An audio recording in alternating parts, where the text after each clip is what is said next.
The Paradox of Intolerance, when tolerance becomes dangerous. In 1945, Austria-born philosopher Karl Popper introduced a concept that would challenge our understanding of democracy and freedom. He called it the paradox of tolerance, and it goes like this. If a society is tolerant without limit, its ability to be tolerant will eventually be seized or destroyed by the intolerant. This idea might seem counterintuitive at first. After all, isn't tolerance always good? But Popper's insight reveals a crucial flaw in how we often think about open societies. It's a mental model that can help us navigate complex social and political landscapes, from international relations to online community management.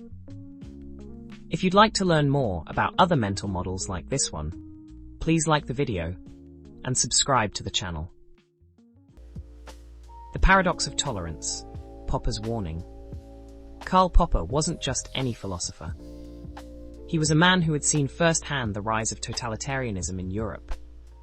Born in Vienna in 1902, he watched as his home country of Austria fell to the Nazis. This experience shaped his thinking about how democracies can defend themselves against threats from within. Popper's paradox is simple but profound. He argued that unlimited tolerance must lead to the disappearance of tolerance.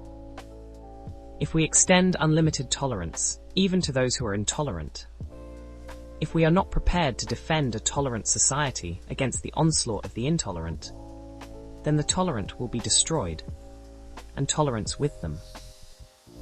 This doesn't mean we should immediately suppress every intolerant philosophy. Popper believed that as long as we can counter intolerant ideas with rational argument and keep them in check by public opinion, suppression would be unwise. The problem arises when intolerant groups refuse to engage in rational debate and begin to use violence or threaten violence. Popper's ideas have had a lasting impact on how we think about democracy. Many modern democratic societies have laws against hate speech or incitement to violence. These laws are, in essence, an application of Popper's paradox. They recognize that unlimited free speech can be used as a weapon to undermine the very system that protects it. But it's a tricky balance. Too much restriction on speech can itself become a form of intolerance. Too little, and intolerant ideologies might gain enough power to threaten the whole system. This tension is at the heart of many current debates about free speech and censorship. Case Study 1. The United Nations. Tolerance on a global scale. The United Nations provides an interesting case study in how the paradox of intolerance plays out on a global stage. Founded in 1945, the same year Popper introduced his paradox, the UN's primary purpose is to maintain international peace and security. But how does an organization dedicated to global cooperation deal with member states that violate human rights? The UN's approach has been a balancing act. On one hand, the organization promotes universal human rights and condemns violations. On the other, it maintains a policy of non-intervention in the internal affairs of sovereign states. This policy is based on the idea that cooperation between nations, even those with different values, is better than conflict. But this approach has its limits. Take Myanmar in 2017. When the military started killing Rohingya Muslims, the UN initially responded with dialogue and soft diplomacy. This approach, aimed at keeping Myanmar engaged, allowed the violence to continue. Over 700,000 Rohingya fled to Bangladesh before stronger action was taken. When a member state's actions become too egregious, the UN can impose sanctions or even authorize military intervention. These are, in effect, examples of intolerance towards intolerance. North Korea is a case in point. The UN has imposed strict sanctions on the country for its nuclear program, pushing North Korea to the negotiating table several times. The UN's handling of human rights violations shows both the strengths and weaknesses of Popper's paradox in practice. By maintaining dialogue with all nations, The UN has often been able to exert positive influence without resorting to force. The peacekeeping mission in South Sudan since 2013 is an example of this, protecting civilians and delivering aid in a complex civil war. But critics argue that this approach can also enable bad actors, allowing them to use the UN's tolerance as a shield for their intolerant actions. The UN's successes and failures in this area are numerous. It has helped negotiate peace in many conflicts and has provided humanitarian aid to millions. But it has also been criticized for its inability to prevent atrocities. The 1994 Rwanda genocide is a stark example, where UN peacekeepers were present but unable to act as over 800,000 people were killed in 100 days. Case Study 2. Reddit. The Paradox of Intolerance. Online. The internet has created new spaces where the paradox of intolerance plays out in real time. Reddit, one of the world's largest social media platforms, shows how online communities struggle with these issues. In its early days, Reddit prided itself on being a bastion of free speech. The platform's co-founder, Alexis Ohanian, once described Reddit as a bastion of free speech on the World Wide Web. This hands-off approach allowed all kinds of communities to flourish on the site, including some that many people found controversial or ethically questionable. But over time, Reddit's leadership began to realize that unlimited tolerance was causing problems. Some subreddits were becoming havens for content that promoted illegal activities or violated ethical standards. For instance, the subreddit r/shoplifting, which encouraged and glorified theft, was allowed to operate for years before being shut down in 2018 due to concerns about promoting illegal activities. The site was gaining a reputation as a home for controversial content, which was driving away both users and advertisers. The spread of conspiracy theories and misinformation on various subreddits further highlighted the platform's content moderation challenges. In 2018, Reddit took a significant step towards addressing these problems by banning several subreddits known for promoting potentially harmful content. This included r/deepfakes, a community dedicated to creating and sharing AI-generated fake videos, often of celebrities in compromising situations. The decision was controversial. Many users saw it as a betrayal of Reddit's free speech principles.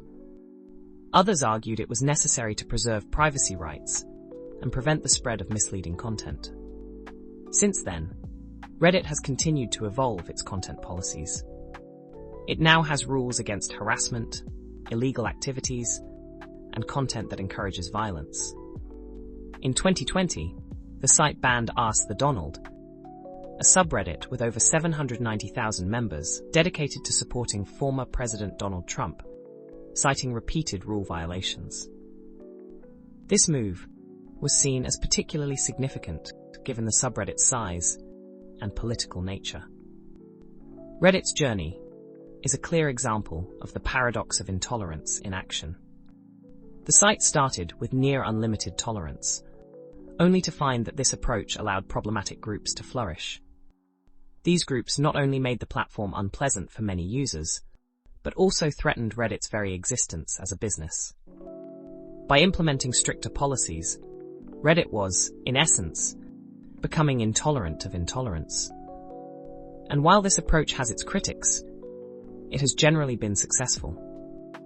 The banning of controversial subreddits has led to a decrease in rule-violating content across the platform, according to Reddit's own transparency reports. The Weimar Republic, when tolerance led to tyranny. History provides us with one more stark example of the paradox of intolerance: the fall of Germany's Weimar Republic and the subsequent rise of the Nazi regime. This case is particularly significant because it directly influenced Karl Popper's thinking on the subject. The Weimar Republic was established in Germany after World War I. It was a bold experiment in democracy, replacing the authoritarian government of the Kaiser. The Weimar Constitution guaranteed a wide range of civil liberties, and established a parliamentary democracy. On paper, it was one of the most progressive and tolerant systems of government in the world at that time. But this tolerance extended even to those who openly opposed democracy itself. The Nazi Party, along with other extremist groups, both left and right, were allowed to organize, speak, and participate in elections. The thinking was that in a truly free marketplace of ideas, extremist ideologies would be rejected by the majority. This tolerance manifested in concrete ways. In 1923, Adolf Hitler attempted a coup known as the Beer Hall Putsch. Despite this clear attack on democracy, Hitler received a lenient sentence and was released after just 9 months in prison. During his imprisonment, he wrote Mein Kampf, outlining his extremist views. The book was allowed to be published and widely distributed. We know how this story ends. The Nazis used the freedoms guaranteed by the Weimar Republic to undermine and ultimately destroy it. They spread propaganda, intimidated opponents, and gradually gained power through a combination of electoral success and backroom maneuvering. By the time many realized the threat, it was too late. The fall of Weimar is a textbook example of the paradox of intolerance. The Republic's commitment to tolerance, admirable in principle, became a weapon in the hands of those who were deeply intolerant. The Nazis had no intention of maintaining a tolerant society once they gained power, and they made no secret of this. Consider the events of 1932. In July, the Nazi Party won 37% of the vote in federal elections, becoming the largest party in the Reichstag. Despite their openly anti-democratic platform, they were allowed to take their seats. By January 1933, Hitler was appointed Chancellor. Within months, he had used legal means to dismantle the democratic system entirely. This historical example raises difficult questions. Could the rise of the Nazis have been prevented if the Weimar Republic had been less tolerant of intolerant ideologies? If the government had restricted Nazi activities earlier, would Germany have remained a democracy? These are complex counterfactuals, but they illustrate the high stakes involved in the paradox of intolerance. The lesson many took from Weimar, including Popper, was that democracies must be prepared to defend themselves. Tolerance is a vital principle, but it cannot be unlimited. At some point, a line must be drawn. Applying the paradox of intolerance. The paradox of intolerance isn't just for philosophers or politicians. It's a concept that can be applied in many areas of life. Let's look at a few examples. In personal relationships, we often face situations where we must decide how much intolerance to tolerate. If a friend consistently makes racist comments, do we continue to tolerate their behavior in the name of friendship? Or do we confront them, potentially risking the relationship? The paradox suggests that unlimited tolerance in this situation might enable harmful behavior. Workplaces grapple with similar issues. A company that prides itself on being relaxed and informal might find that this atmosphere allows for harassment or discrimination to go unchecked. Implementing and enforcing standards of behavior might seem less cool, but it can create a more inclusive environment in the long run. Online communities, as we saw with Reddit, constantly navigate these waters. Every forum or social media platform must decide where to draw the line between free expression and harmful content. These decisions are never easy and rarely please everyone. Even in science and academia, fields that pride themselves on openness to new ideas, the paradox can apply. Should universities provide platforms for speakers with extreme views? Should scientific journals publish papers that challenge ethical norms? These questions don't have easy answers, but the paradox of intolerance provides a framework for thinking about them. Criticism and debate. The paradox of intolerance isn't without its critics. Some argue that it can be used as a justification for unnecessary censorship or oppression. After all, Couldn't any limitation on speech or behavior be defended as intolerance of intolerance? Others point out that the paradox doesn't give us clear guidelines on where to draw the line. How intolerant does someone have to be before we stop tolerating them? Who gets to make that decision? These are valid concerns. The paradox is a tool for thinking, not a rigid rule to be applied without consideration. Like any powerful idea, it can be misused or taken to extremes. Some philosophers have proposed refinements or alternatives to Popper's original formulation. For example, some suggest that we should focus on intolerant actions rather than intolerant ideas. Others argue for a more nuanced approach that considers context and potential harm. Despite these debates, the core insight of the paradox remains valuable. It reminds us that tolerance, while generally positive, isn't an absolute good. Sometimes, protecting a tolerant society requires us to be intolerant of certain ideas or behaviors. Conclusion. The paradox of intolerance challenges us to think deeply about what it means to be truly tolerant. It suggests that creating and maintaining an open society requires more than just passive acceptance of all views. Sometimes, it requires active defense against those who would destroy tolerance itself. How do we balance openness with self-preservation? Where do we draw the line between tolerance and enabling harm? These are questions we must continually grapple with, as individuals and as a society. Share your thoughts in a comment below.